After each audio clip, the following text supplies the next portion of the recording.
Great. Welcome to Arash's World. Today we have a very special guest, Robert A. Jensen, and welcome to Arash's World. How are you doing today? I'm good. And yourself? Wonderful, thank you. And so I'm very curious to talk to you about your experiences and your latest book, your second book, and it's quite unique. So how would you introduce yourself, just to get started here? How would you introduce yourself, and then we'll jump right into your book. Well, that's a question I get a lot, and I Mhm. usually just tell them I am me, and um, it really is a hard one to answer because I've transitioned. I've retired from the company. So if you're asking how would I introduce myself from what I've done, well, I had a very different job for many years, and that was responding to mass fatalities to try to help bring some order to the chaos and some management to a crisis that usually resulted in a large loss of human life.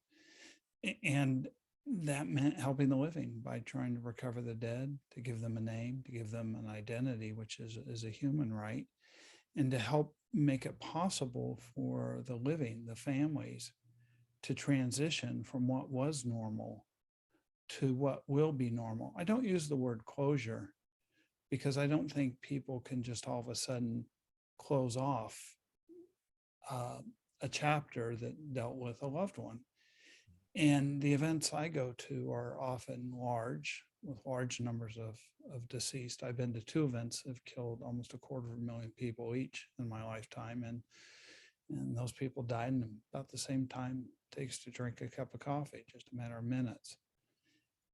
They're sudden, they're unexpected, they're often violent, and not all of them result in an easy recovery and identification. In fact, in many of the events I go to, some people are never returned to the families because we don't, or we're not able to make a recovery of a loved one, or we're not able to make an identification. And so for these people, it means that their loved one went on a trip, walked out the door, went to work, and just never came home. And so for many of those families, it's a very hard situation to expect them to make a transition, or to expect that this just happened and they'll get over it is unrealistic and not helpful. So a large part of my career was trying to help people make a transition and to help understand the processes and what to expect. And I want to thank you for doing all that you're doing, all that you've done up to here. It's a GQ magazine called it the best. You're the best at the worst job in the world. And to me, it just sounds terrifying, horrifying, and just very painful to go through that. But your book is called "Personal Effects: What Recovering the Dead Teaches Me About Caring for the Living," and it's a very moving title. It makes me emotional just reading the title. And but I sense also here, although you've seen the worst, the utter worst of humanity and what can happen, also nature, natural disasters. At the same time, there is hope, and you're still optimistic about things, and you are using that kind of knowledge for the living. So it's that transition. So I'd like to talk a bit more about your book. What inspired Sure. you to write it, and am I correct in assuming that there is a positive line there? There is a silver lining, so to speak, throughout all of this. Um, yeah, I'd like to think there's a silver lining. Mhm. I'm generally a pretty happy-go-lucky person. I enjoy life, and I'm going to make the most out of it every day I have, because I don't know how many days I have as I get older. I'll obviously have less, but I don't know if it's tomorrow or 30 or 40 years from now. So I want to do the most that I can and have the most fun that I can. We get one go around, and I use the example of a woman who was recovered from the Oklahoma City bombing back in April 1995, and she had a high heel shoe on and a tennis shoe on. So people go, well, why would somebody have one high heel and one tennis shoe? Well, as a lot of people know, high heel shoes may not be the most comfortable to walk to work in. So a lot of people will wear a tennis shoe or something and then keep a pair of their work shoes or dress shoes at the office.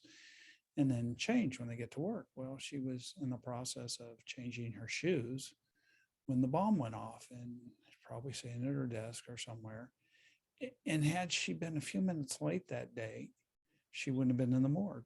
She might have been in the stairwell, which was better protected.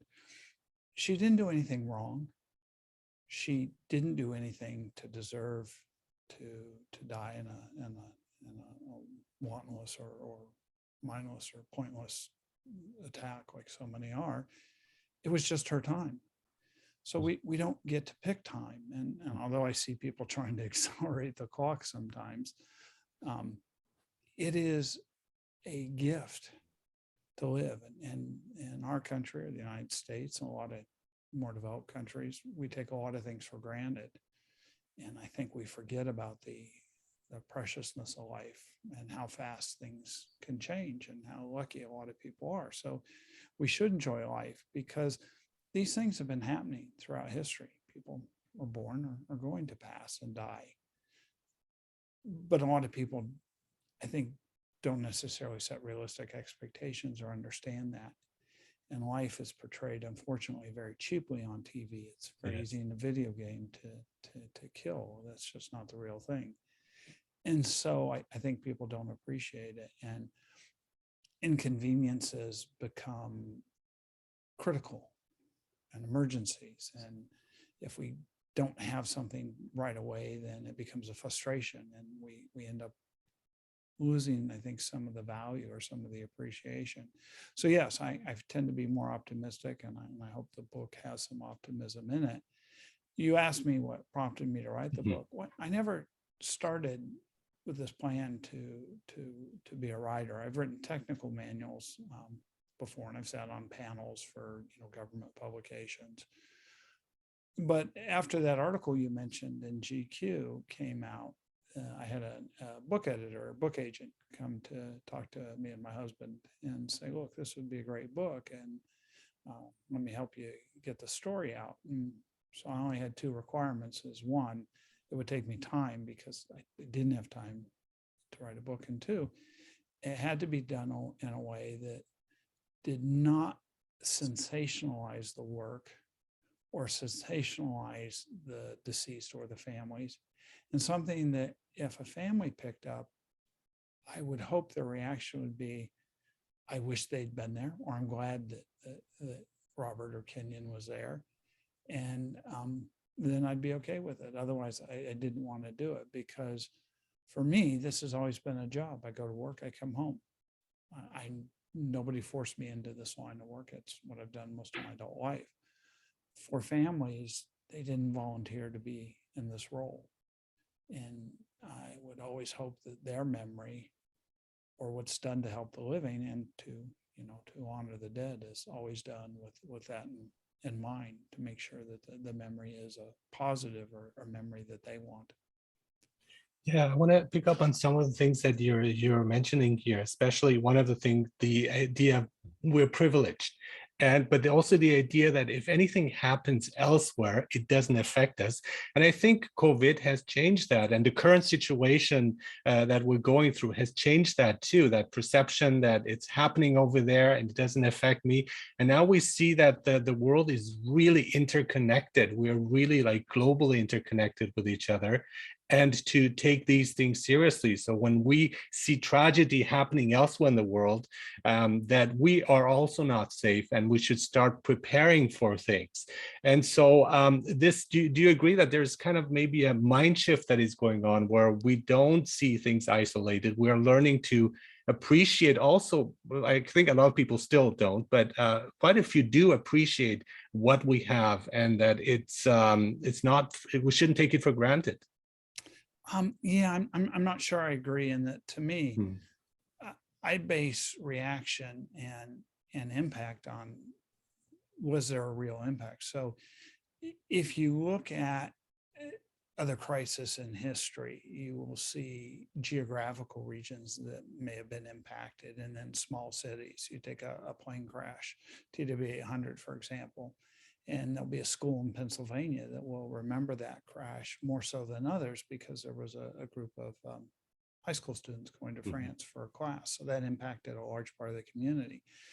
with COVID, I would be challenged to find worldwide a person who didn't know someone who was sick, Exactly. or didn't know someone who didn't survive, or didn't suffer a change in routine, in economic ability. Either they lost their job, or they couldn't go to the office, or they had to put on a mask, and their plans were restricted. So that was a direct impact, regardless of the origins or how fast the virus spread. That was an impact that was felt almost universally. With what's going on in Ukraine, we see it every day, and we know it. And because governments are making a very quick and I think appropriate and proper reaction by sanctions, support, again, we're feeling some of that with higher prices. And I think most people are very happy to support that. I think there'll be a much bigger impact of Ukraine down the road, and that's with food, because of the amount of wheat and sunflower seeds, sunflower oil, and sunflower products that come out of the Ukraine and Russia that aren't going to come out this year. And you have countries like Lebanon that I think get almost 50% of their wheat from there. And bread is such a staple in so many countries.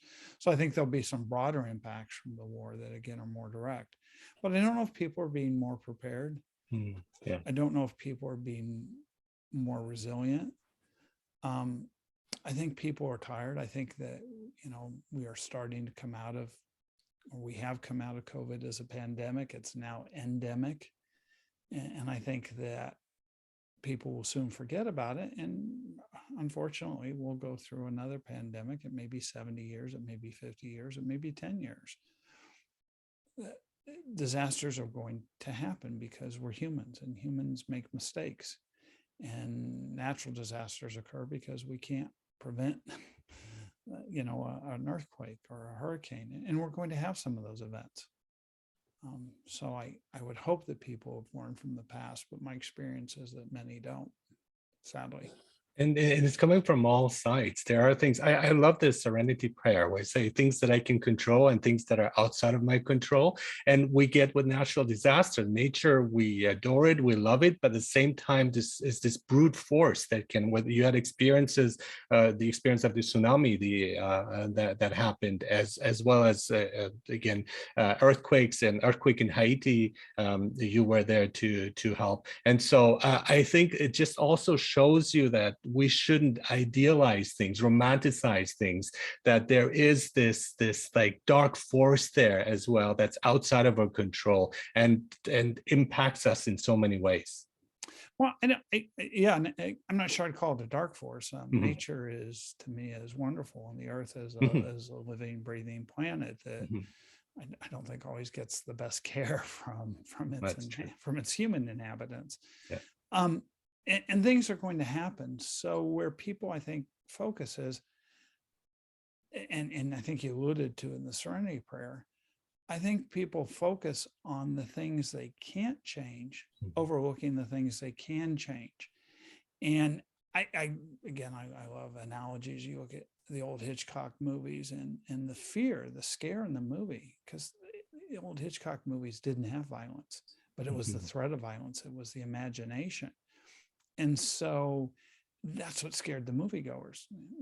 And I think the same thing about the natural disasters is it's not the actual event, it's the threat of the event. It's what could happen. So the way you combat that is you say, okay, what could happen? And what are the things I can do to prepare to survive the event? And then more importantly, what can I do post-event? How do I help the recovery? Because so many people get caught up in, and how do I evacuate? Well, what does it mean when I've evacuated from a hurricane area? Does it mean 2 or 3 weeks of disruption? Does it mean I need to think about putting my kids in a different school? How do I rebuild? What's my funding for where I live? What can I do to make the rebuilding that much easier? And I think when people are better prepared, it is much easier to face the threat than when people are ill or unprepared. And that's, again, I think one of the major problems I see. And many people tend to ignore it and say, well, I'm safe here. This won't happen. This won't affect us. And I think that has slightly changed. I love how you mentioned Hitchcock, who I love. And it was so simple to create fear, but it seems we've become desensitized, and it takes so much more to create that fear within us. And if we look at in terms of media, I think the Vietnam War changed many things because they had cameras that would show the brutality of the war scene. And now we've moved to social media, and that's for better and for worse, because at the same time where we have direct access to people who are living in the area, we also get a lot of nonsense like fake news and conspiracy theories and so on that are going around that are telling us it's fake. And so it's not true, that the war is not happening. And one of the things that really moved me was the Sandy Hook massacre, where people said it was staged and so on. So it just, where children got killed, and just kind of, it's scary at the same time that people could use something that could be used for giving us information, giving us insight, and take it into a completely wrong direction, a very harmful direction, I think.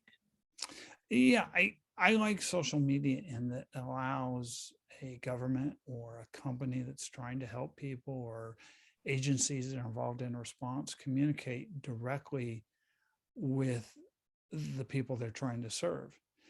What gets lost is, for a lot of these people who are posting things on their own, is the context. And then instead of verifying it, it's done, and I called it Katrina chasing ghosts. Somebody's reporting a deceased. Well, 10 different reports, a little bit different, tie up a whole bunch of teams to go look for bodies that don't exist, that originated from one false report. Obviously, there are many real reports. I think the other thing too about the proliferation of cameras, and the cameras in Vietnam, and the news, I think, had a fantastic role.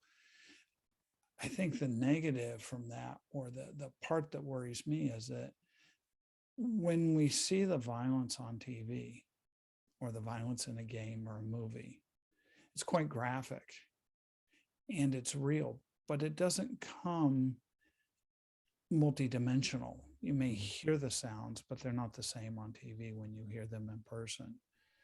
They're certainly not the feelings of the explosives going off, or the smell of death, and the smell of fear. And because of that, I think people think that it's not as bad as it is, and therefore it's not as important as it is. And they also don't show the aftermath. I was in the Balkans. I went into Bosnia in I think November 1995, just as Dayton was being signed, or right out of the day or two after the Dayton Accord were signed.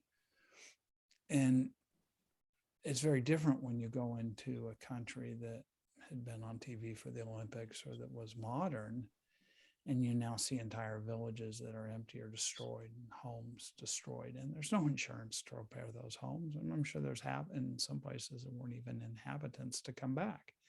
Just like when I walked through New Orleans after Katrina, or New York City after 9/11, or Oklahoma after the bomb. Few people actually see the real cost of these things. And because of that, I think they're more willing to say they're okay when they're really not. Sometimes we don't have a choice. I don't think we have a choice in the Ukraine. Some people only react to force, but I think often we do have a choice. And so you chose to focus on personal effects, which I think it again symbolizes that connection to the people that we have lost, people have lost in these tragedies. And I find that quite interesting. And your comments about closure too, that it's not something that would end. So how much more important do these personal effects become, especially when in many cases the bodies can't be found? And what have you seen yourself when how do people respond to those, the surviving family members, and what effect does it have on them? Well, personal effects are hugely important, because as humans, we memorialize parts of our lives. We mark important dates and celebrate them: anniversaries, birthdays, religious holidays, individual days, like, again, a birthday. And we have a typical 12-month calendar for most people, and that's how you mark life the progression of life. And similarly, we mark our relationship with people with things that bring back memories. And again, often those memories are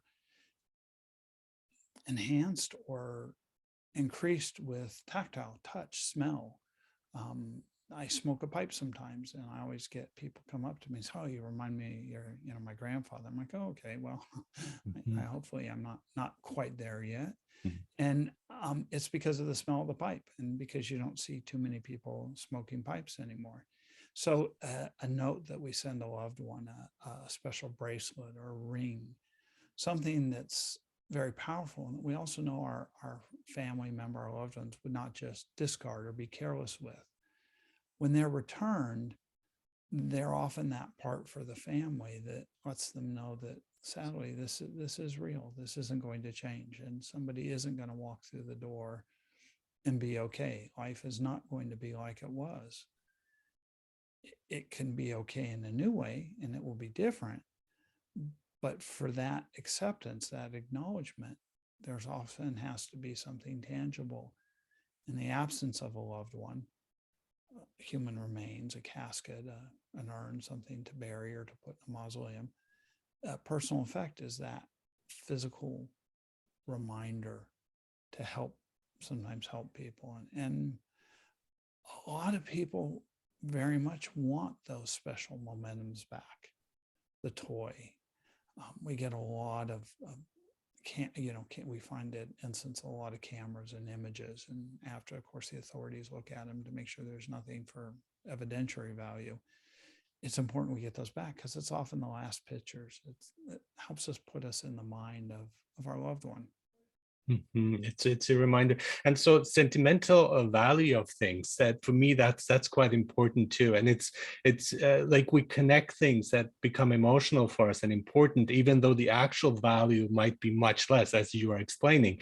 And just to give you one example, which is trivial, of course, in comparison to what you're talking about, but I worked in Switzerland for one summer, and it was pretty intense, like 2 months of pretty intense work, teaching and so on, and pretty constantly we got one day off in the month and one Sunday. So it was draining. But at the end, and I got paid for it though. But at the end, I got a Swiss Army knife, and that became so special to me. And so I was holding on to it, and somebody stole it from me later on, years later. And it hurts so much because it's like, even if I bought a new one, it would not replace the original one that was given to me. That was a symbol of my dedication, my work, and their gratitude towards me. And so I think the symbols become imbued, the effects become imbued with so much that we have to have empathy for people who see it as such. And one of the things that kind of shocked me was the movie Worth, which was about 9/11, the after effects, and how they're trying to figure out how much a person was worth and how much compensation they should get. And to me, I find, like, I understand it, but I find that horrifying to try to put a price tag on a human being. Yeah, the value of life. We all actually have an economic value. They use formulas for when Mhm, they're trying to determine, when you implement a safety device, is it cheaper to recall and do something or to pay off a lawsuit? mhm. It's a very cold Yes. system, but it's one that unfortunately is necessary to help figure out when somebody is lost, what are the living, the people left behind? Because you could be worth $1 million, but if you're deceased, it's of no value to you. Mhm, It's who did I provide support to? And how do I make that person economically whole again? The challenge, and so I don't have a problem with that process. The challenge I have with is a lot of companies go about achieving that amount in a very difficult way. And maybe said a different way is, since an economist can, or an accountant can look at me, 2 accountants, 3 accountants, 10 accountants can take, white male, 56 years old, with an adult child and a husband, and say, okay, here's what your economic, here's what the loss mhm. of you is economically to the people that are dependents, if they are dependents. And that's pretty straightforward. So why then, if that's not very subjective, but objective. Why is it hard to get there? Well, it's hard to get there because companies approach responding to a disaster as if it hasn't occurred. And they forget that these are people who come to them first. The first call a family makes isn't to the media or to a lawyer. First call a family makes is to the head of the airline or a company that's involved and says, I know something's happened because I've seen it on TV. So I don't need you to tell me what's happened. I need you to tell me what's going to happen to me as a living person. What's next? How do I transition? What to expect? And then help me through that process. And then the settlement is actually very straightforward. And if you look at 9/11, and I haven't seen the movie, but I don't know if it goes into that there was the mediation fund, which was a good fund to make this easier for people, but people didn't have to accept the mediation. I think about 90 people chose to do litigation. And what did it take for the last 3 or 4 lawsuits to settle? They weren't settled on dollar amount differences. They were settled on the fact that the families wanted apologies from the heads of the airlines and the security company. Now, unfortunately, there's a lot of people who become advisors when something happens, and they'll tell the CEOs and leaders, oh, don't say you're sorry. But I've stood in front of several hundred family members more times than I'd like to remember. And I've been in there when a CEO or a government agency has stood up and said, I'm very sorry. I'm very sorry that we have to be here. I'm very sorry that you're here. I'm sorry for the loss of your loved ones. And you can feel the change in the room and the audience. Because now, instead of becoming defensive, becomes about, I want to use my resources to help the recovery. And what I tell people is you don't control the event. The event's occurred. You can't defuse a bomb that's already blown up. But what you control is the response. And the expectation of the people, for the most part, is that they know mistakes can happen, intentional or accidental. Intentional isn't really a mistake, but I think you know what I mean. But the people who usually make those aren't the people they're talking to. It's not the heads of the company. So they're looking to them for help. And the minute they say they're sorry, they've now taken control of the response and using their resources to help make it easier for people. And that's where you see the real difference in the settlement process. I use the phrase sometimes, litigation is an extension of rage. Because if I'm suing for the loss of my loved one, can I get back what I really want? I've never been able to uninjure a person or bring back the dead. Now, maybe there are some people who can do that. I've yet to see it. So when I'm suing, what am I suing for? There's often other reasons than just a settlement, because people don't want somebody they know to be involved in one of these events so they can get rich. Most people would give anything to not have had it occur. I love your insights. And so it's often like when we have a funeral, when we have grief, we want it to be witnessed. And I was reading David Kessler's book, The Grieving Expert, and how that's so important for us to deal with the pain and to have it acknowledged by others. And so I'm kind of shocked. Why are people not ready to apologize, especially if they had a hand in it, as you talked about some business executives? What is stopping them from opening up and giving the other person what they need, which is in many cases just recognition, an apology, of saying you're sorry? Why are people so hesitant and resistant to that? Well, I think it's a couple of things. One, it's shock. These executives are in shock because and again, I have a different view on life than a lot of people because I ran a company, so I owned a multinational business, so dealt with all the normal business aspects, good news, bad news, things that happen. And people come in my office, oh, we've got a problem, or there's bad news. And my first thing is, well, how many people died? None. Okay, well, that's really not that big a problem. It can be fixed out, but I have a very different perspective than most people. So it's shock because a lot of people, even though they plan, I don't think ever expect as an airline CEO to lose a plane, or as a country to have the Oklahoma City bombing, or 9/11, or to be in a nightclub and use pyrotechnics and start a fire that kills 100 people or 60 people. I don't think that people who are involved in that have that realistic expectation. Wow, it could happen. And then now it has happened. So there's shock. And then there's fear. Fear is a very strong motivator. I think that the power of fear is a much more motivating force than the power of good or a reward. And so we start to get advisors, our insurance companies, attorneys. Oh, there's liability here. You can get sued. You could, have a criminal charge, or people are going to hate you. And here's the thing, you almost create that as a self-fulfilling prophecy by the way you respond. And you look at 9/11, where Cantor Fitzgerald lost, an inordinate amount of people. In fact, I think the CEO lost his brother very sadly. And his pledge was, I want to take care of these families. I want to make sure that there's settlements, that there's money for them.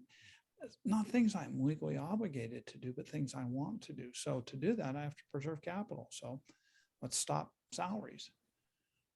And that was met with fury by the family members. And then the CEO was like, well, my gosh, I'm here trying to help people. Why is this? Well, it's because he forgot the emotional impact. You made the decision to tell the family members that, in your opinion, there was no more hope, that the loved ones were dead. Now, logically, you could look at the wreckage and say, yeah, we're probably not going to find any survivors. But you forgot about the emotional. You forgot that there was no opportunity for a family member to say, no, I'd rather have just a weekly paycheck, just so, for me, until there's a body, then I didn't give up hope. I wasn't the one who abandoned hope or abandoned my loved one. There's a lot that goes into this, both for the thinking of the family and the thinking of the CEOs. So it's a challenge at times. Would it be helpful to have them interact directly with the victims, as well as potentially take them to the place where it happened, so they can firsthand experience what it feels like, as you do when you go to help them? Would that make a change? Would that be something that would help us here? Well, I think that interaction has to be managed, and that is at the Family Assistance Center, at the briefings. That's the interaction, letting them answer questions, let them take questions, let them see the families. And I also think it's very important that they go to a site so they can understand, because in a crisis, I don't want managers, I want leaders. And leaders are everywhere at once. Leaders are reassuring. Leaders are saying, yes, the sun is going to come up tomorrow. Leaders are, yes, it's hard. Look, I'm not sleeping. It's miserable. Not complaining, not like the head of BP who said, I want my life back too. And when we had Deepwater Horizon, but instead saying, wow, this hurts.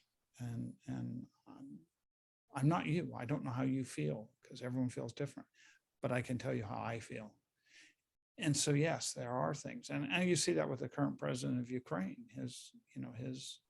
His response has been, I think, hugely empowering to the people of Ukraine and the people of the world. It's, no, I'm involved. I'm going to feel this pain. I'm not escaping. I'm not taking exile.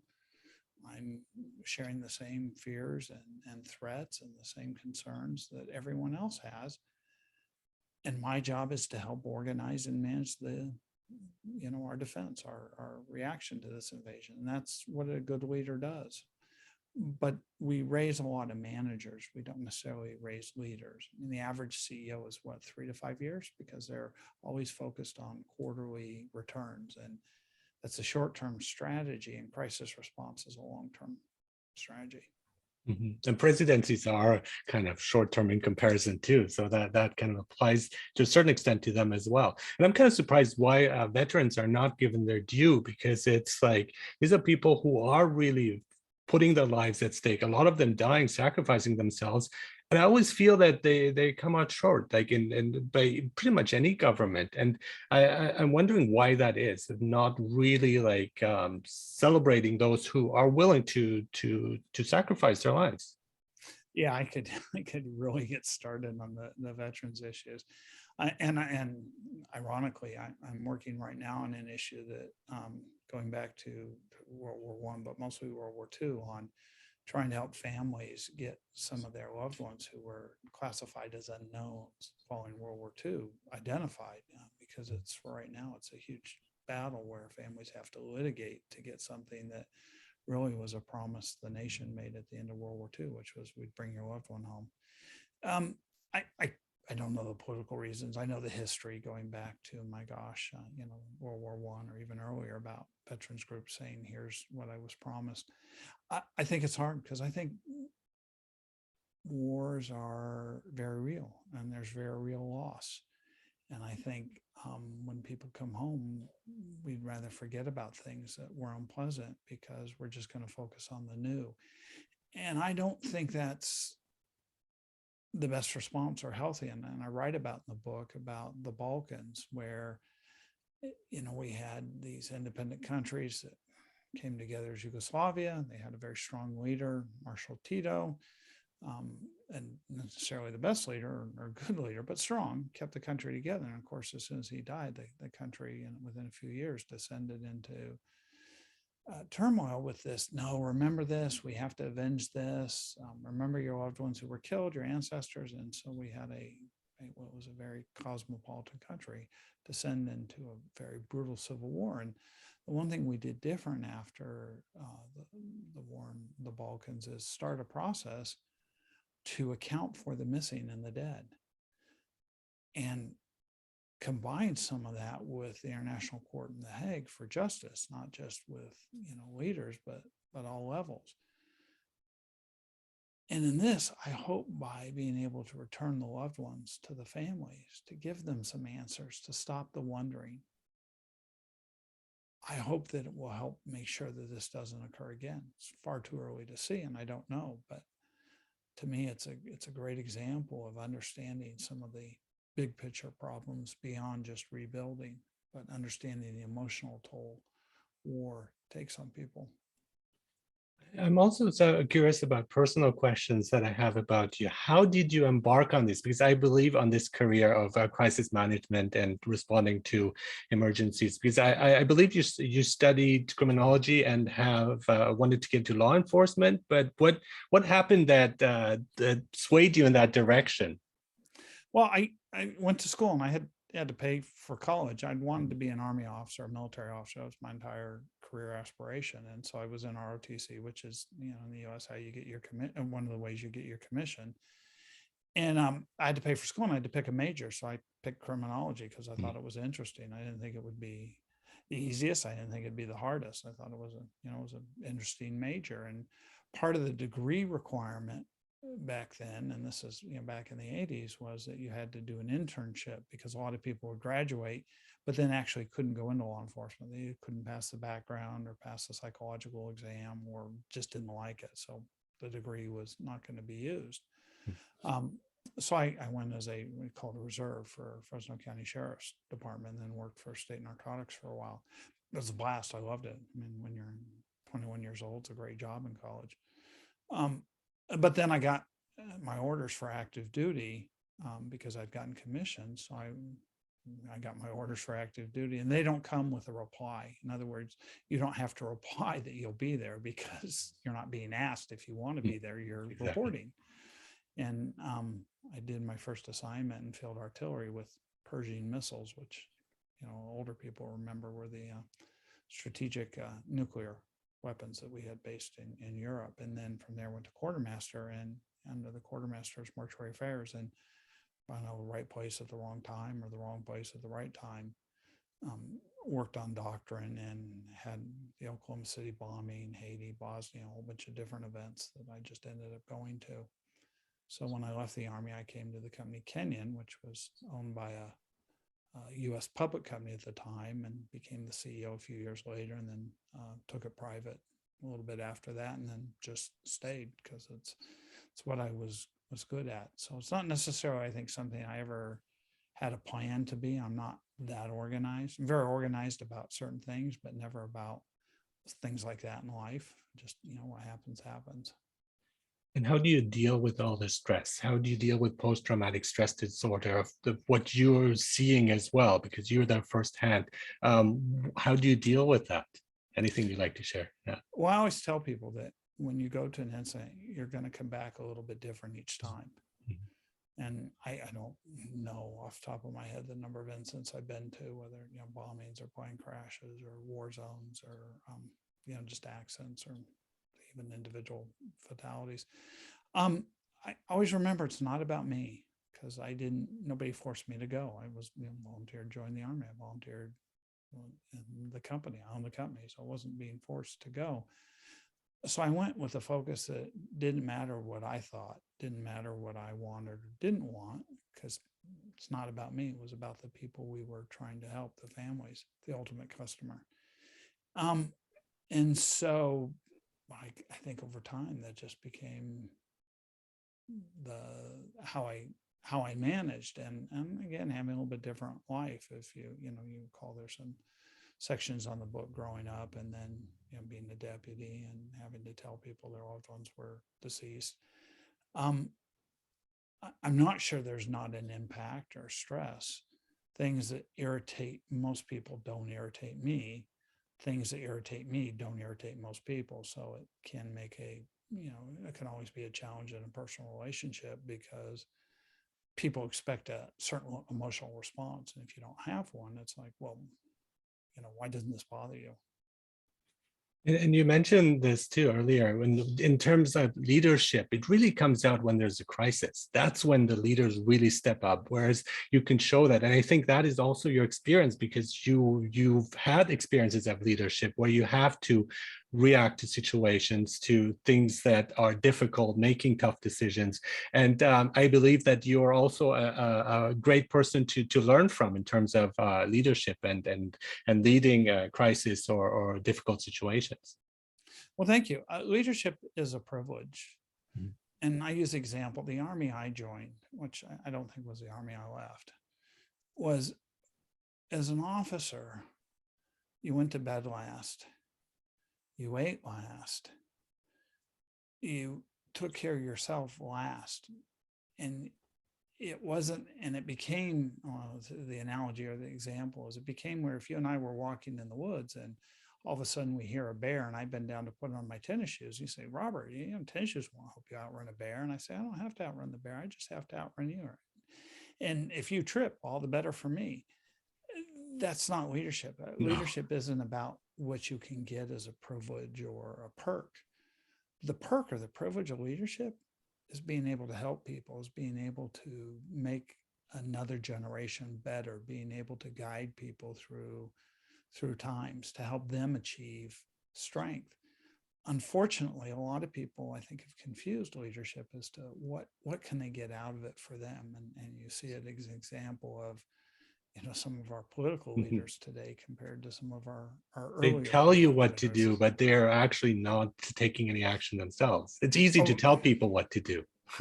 yeah, do as I say, not as I Yeah, do. Well, I mean, exactly. that's, you lead so much by example. And so if I'm telling you to be late, and I'm telling you to be on time and I'm always late, well, sometimes as a leader, you're going to be late, but that should be the exception, not the rule.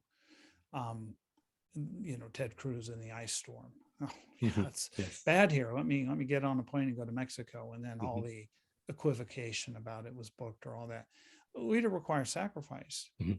But the return on that is, again, the benefit of watching how well people have done, watching the success, watching what has developed, and knowing how worse it could have been. But you've actually, in your role, helped make it better. But again, and sadly, I don't necessarily see that as much as I'd like to. Yeah, and I agree. I mean, respect, people think it's automatic, it's earned. And so when you get a leader, people voluntarily follow them. It's not that they have to, they just flock to them in many ways. And I don't think we have enough leaders, but it's great when we do get a few who have that mindset as you do as well. I just want to mention, so where Robert A. Jensen, you are an advocate and educator, a global leader in crisis management and mass fatality response. You were the former chairman of Kenyon International Emergency Services. And your second book, which sounds very fascinating, is Personal Effects: What Recovering the Dead Teaches Me About Caring for the Living. Thank you so much for being on Arash's World. Thank you for this interview. I've learned so much, and it's such a privilege to have a glimpse into a world that is completely unknown to me. And thank you for sharing your experiences and insights here on Arash's World. You're welcome. I very much enjoyed the conversation. So thank you for having me. Take care. Best of luck to you. You have a good day.